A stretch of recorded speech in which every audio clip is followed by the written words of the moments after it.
NEET হচ্ছে এমন একটা এক্সাম, এটা ছাড়া তুমি কোনোভাবেই মেডিসিন বা ডাক্তারির জগতে কোনোভাবেই প্রবেশ করতে পারবে না। ঠিক আছে?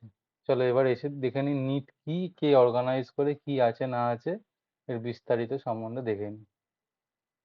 কি হচ্ছে, এটা হচ্ছে একটা আন্ডার গ্রাজুয়েট কোর্স। ঠিক আছে? এটা নেয় কি, এটা হচ্ছে ন্যাশনাল টেস্টিং এজেন্সি, এটা নিয়ে থাকে ন্যাশনাল টেস্টিং এজেন্সি।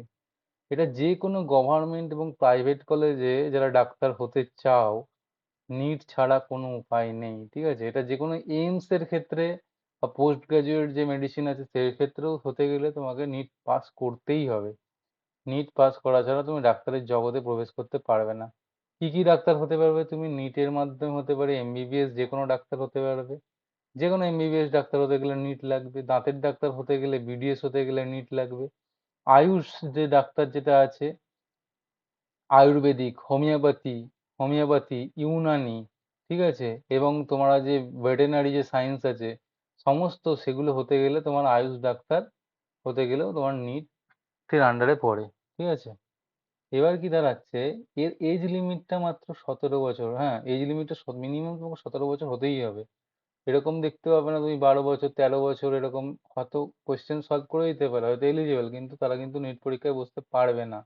এবং শুধু তাই নয়, তুমি হয়তো খুব ট্যালেন্টেড স্টুডেন্ট, কিন্তু তুমি বোর্ডের পরীক্ষায় খুব কম পাও, হ্যাঁ, 50%-এর কম পাও জেনারেল স্টুডেন্ট হয়ে বা ইডাব্লিউএস হয়ে, সেই ক্ষেত্রেও তুমি নিট পরীক্ষায় বসতে পারবে না। ঠিক আছে? ওবিসি হতে গেলে মিনিমাম 40%, এবং পিডাব্লিউডি হতে গেলে আবার চল ধরো হ্যান্ডিক্যাপ বা অন্য কিছু আছে, তারা 45% পেলে, হ্যাঁ, মিনিমাম এটা পেতেই হবে, কিন্তু এটা না হলে কিন্তু হবে না, ডাক্তার তুমি হতে পারবে না। এবার হচ্ছে কোন কোন সাবজেক্ট লাগবে। সাবজেক্ট তোমার বেসিক্যালি লাগবে পিসিবি।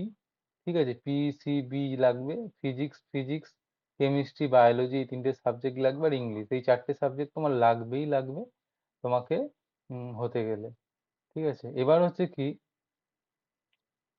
হ্যাঁ, আর কতগুলো কোয়েশ্চেন আসে, টোটাল কোয়েশ্চেন আসে 45টা কোয়েশ্চেন আসে প্রতিটাতে। ফিজিক্সে আসে 45টা, কেমিস্ট্রিতে 45টা, এবং হচ্ছে বায়োলজিতে কিন্তু 90টা। বায়োলজির মধ্যে বোটানি 45, এবং হচ্ছে জুলজি হচ্ছে 45। তার মধ্যে 35টা করে যে সেকশন থাকে এ সেকশনে, ঠিক আছে, সেই 35টা করে সেকশনে কম্পালসারি।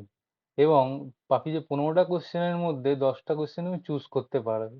ঠিক আছে? তোমাকে তাহলে এই টোটাল যে মার্কসটা হচ্ছে 720 নাম্বারের তোমার হচ্ছে পরীক্ষা তোমার হবে, 720 নাম্বারের পরীক্ষা হবে। ঠিক আছে? এবার হচ্ছে কি, এবার দেখো বায়োলজিতে কত নাম্বার থাকে। বায়োলজিতে থাকে তোমার হচ্ছে 360 নাম্বার, মানে বায়োলজিটাই সব থেকে বেশি।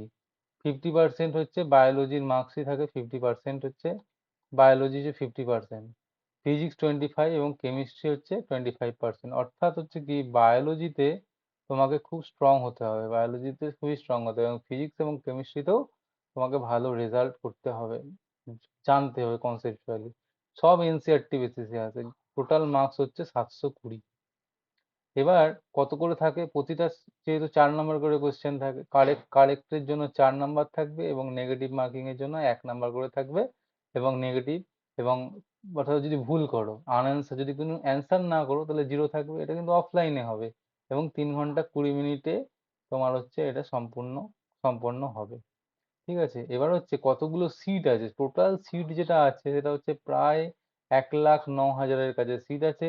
তার মধ্যে হচ্ছে অর্ধেক, 55,000-এর কাছে প্রায় গভর্নমেন্ট সিট আছে, আর 50,000-এর কাছে তোমার হচ্ছে প্রাইভেট আছে। গভর্নমেন্ট সিটগুলো খুব ইম্পর্টেন্ট, যারা কি বলবো সস্তায়, মানে কি বলবো, যে মেডিকেল কমপ্লিট করতে চায় তাদের ক্ষেত্রে খুব কম, বার্ষিক হয়তো 2-4 হাজার টাকা লাগবে। কিন্তু প্রাইভেট ইউনিভার্সিটিতে পড়তে গেলে টোটাল যে খরচটা প্রায় তোমার কয়েক, মানে প্রায় 50 লক্ষ থেকে 1 কোটি বা তার বেশি পর্যন্ত যেতে পারে।